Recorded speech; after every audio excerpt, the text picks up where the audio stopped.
नाम भगवान स्वयं। बड़े बड़े और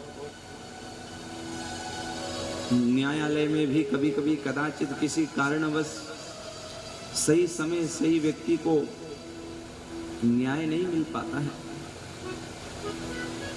पर भगवान की जो नजर है वो तो सर्व स्थान में है, इसलिए हम कभी कह ही नहीं सकते हैं कि सही निर्णय नहीं करते, परंतु इधर ऐसा दिख रहा है। अगर भगवान समप्रिय है, समता को देखने वाले हैं, तो ऐसी विषमता क्यों हुई कि देवताओं को तो छोड़ दिया गया और राक्षस को मार दिया गया। इस कथा में तो ऐसी होनी चाहिए कि देवताओं को मार दिया जाए और उस स्तुति करता वृत्तासुर की रक्षा करना चाहिए।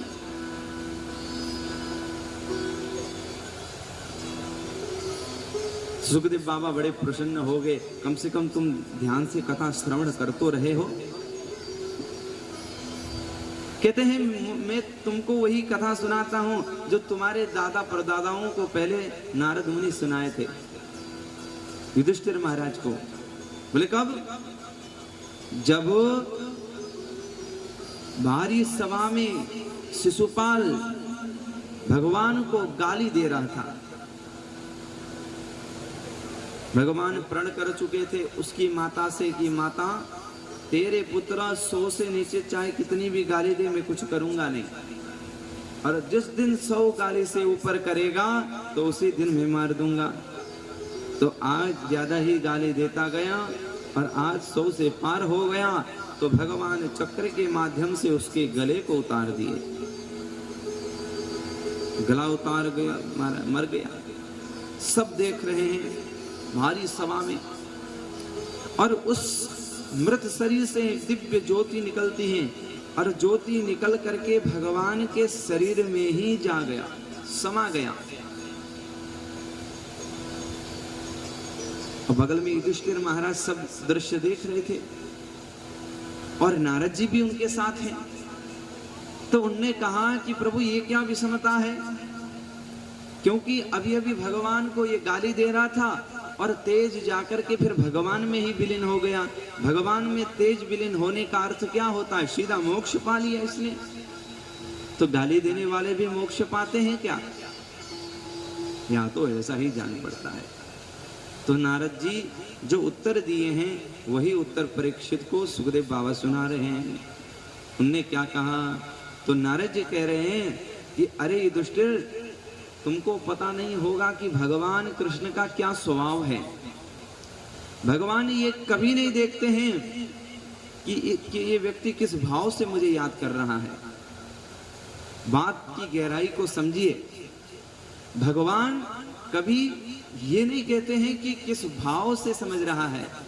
भगवान ये देखते हैं कि कितने उस भाव में कितनी गहराई है, उसमें वो अवश्य देखते हैं।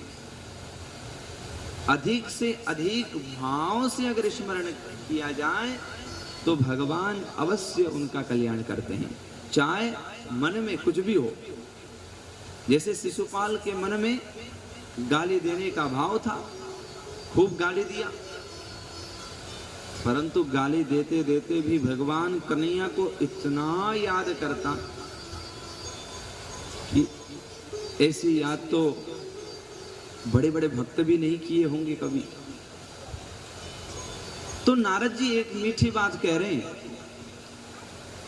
अरे युधिष्ठिर, मैं कहां यहां तक कह सकता हूं, कोई भक्त जितना प्रभु को याद करता है उससे कई गुना ज्यादा बैर भाव रखने वाला व्यक्ति प्रभु को याद करता है।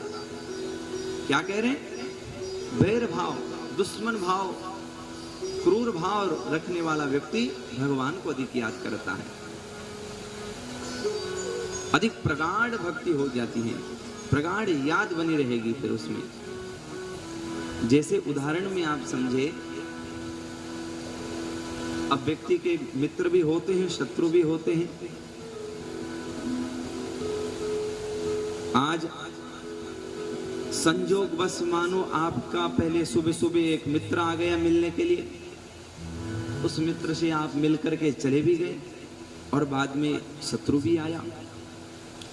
वो भी मिलकर के चला गया, पर दिन भर किसको याद करोगे? कहते हैं नारद जी का कहना यह है कि व्यक्ति फिर उस मित्र को याद नहीं करता, जाने के बाद उस शत्रु को बार बार याद करता है, कभी भूल ही नहीं सकता। ये आया क्यों था, क्या करने के लिए आया होगा, कुछ षड्यंत्र होगा, ऐसे तो कभी मिलता नहीं था। मित्र तो मित्र है, एक बार आ गया तो भूल गया। तो प्रगाढ़ जब जोड़ हो जाती हैं, योग हो जाता है, वही प्रभु चाहते हैं। चाहे कैसे भी हो, चाहे मारने के भाव से हो, काम भाव से हो, क्रोध भाव से हो, भगवान का कहना है कि तुम हमसे जुड़ो और ऐसे जुड़ो कि बिल्कुल छूट ना जाए। और उन्होंने कहा कि क्या ऐसे व्यक्ति भी तरे हुए कभी? क्यों नहीं, बहुत सारे उदाहरण देकर के समझाते हैं। गोप्य कामात् भयात् कंसो द्वेषाच्चैद्यादयो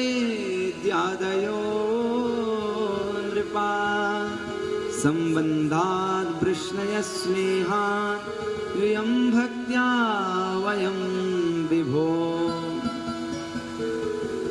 अरे युधिष्ठिर, गोप्य कामात्, ब्रज की जितनी भी गोपियां थी सब जरूरी नहीं है कि उस समय पूजा करके ही भगवान को पाई हो। ये सब जानते हैं कि मंदिर में जाकर के प्रभु को नहीं पाई हैं। पहले पहले तो गोपियों में भी काम भाव था। गोप्य कामात् अधिक प्रगाढ़ प्रेम भाव था, और अधिक प्रगाढ़ प्रेम होने के कारण से भगवान को पाई थी, ना कि पूजा करके। कहते हैं कि कंस की भी मुक्ति हुई थी।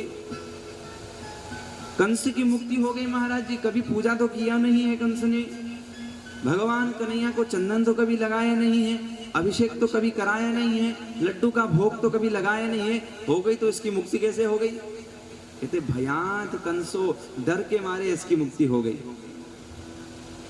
इतना कन्हैया से डरता था कंस, नारद जी ने कह दिया काला काला सा होगा आपका मृत्यु।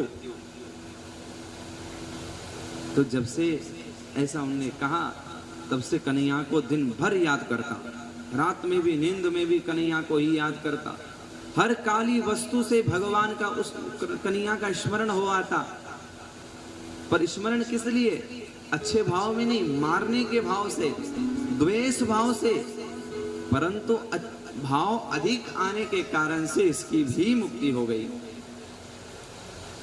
द्वेषाच्चैद्यादयो नृपा। और बाकी जितने भी राजा भगवान कन्हैया के हाथ तो मारे गए हैं, सबके सब द्वेष करते थे, बैर भाव रखते थे, फिर भी अधिक प्रगाढ़ होने के कारण से उनकी भी मुक्ति हो गई थी। इसलिए भैया इसकी भी मुक्ति हो गई। जो सामने शिशुपाल का सर कटा हुआ जो गिर गया नीचे, और तुम्हें पता नहीं होगा, कहते हैं कि पिछले जन्म में यही तो रावण था, उससे पहले यही हिरण्यकशिपु था, अब तो ये अंतिम इसका श्राप योनि है, अब तो इसकी मुक्ति हमेशा के लिए हो गई। तो बातों बातों में सब कह दिए कि पहले प्रहलाद जी को बहुत सताए थे, फिर भगवान प्रकट हुए तो भगवान ने उनका वध किया।